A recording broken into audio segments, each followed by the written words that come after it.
We have heard lots of, things about spirituality and how it helps a person tide over what we call the Bhavasagra, the ocean of hurdles or obstacles or challenges that we face in our everyday life. And there are a lot of young people also who are interested in being, getting into the path and exploring things for themselves. Now, having said that, what would you think is the right age to get into any kind of spiritual sadhana? It's a very relevant question, no doubt. And the answer to this question has already been placed by our ancient wise people. We are all aware of this Upanayanam, right? Yes. So Upanayana is the third eye opening. One of the 16 samskaras that they say. Yes. So for that, the age normally is fixed as between 8 to 10, like that. So when Upanayana means all those samskaras and then Gayatri mantra is imparted. Yes, yes. So it has to be the right age. Yes, yes. Right? Okay. So it is just the blossoming of the baby into a little earlier tender age of boyhood or girlhood, and it's an impression age. Correct. So when we impart or sow the seed of this knowledge at that age, no doubt children would blossom like a beautiful flower. Very spontaneous, intelligent, healthy, and full of energy, enthusiasm, creativity, and all that. Okay, when we say Upanayanam, not all of them go through that samskara. So, what would you say to people who do not have it in their paddhati of getting into, getting the Upanayana samskara done or getting initiated into Gayatri mantra?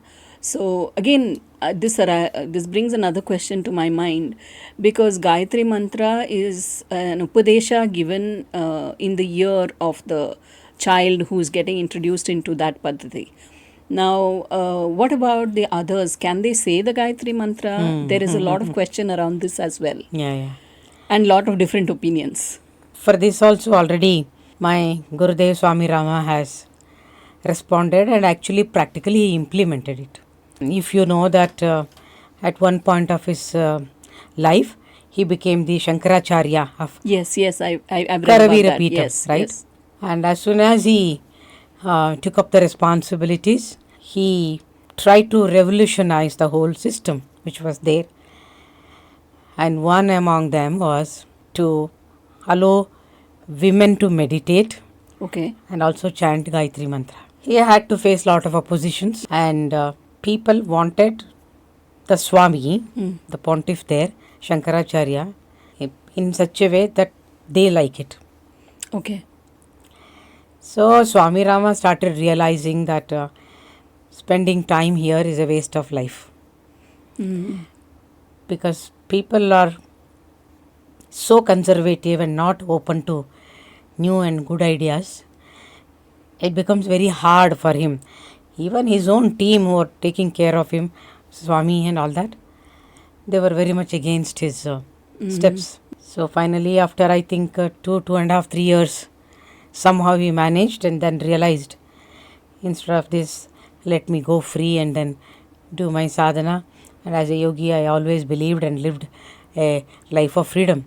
Why I have to get bound by the rules and regulations of a matha or organization and all that. So he left the place without telling anyone. And to keep the power in one's fist. Correct. Not allow others to enjoy it. Yes. And they no longer depend on Correct. that class, Yes, because yes. they have started becoming wise.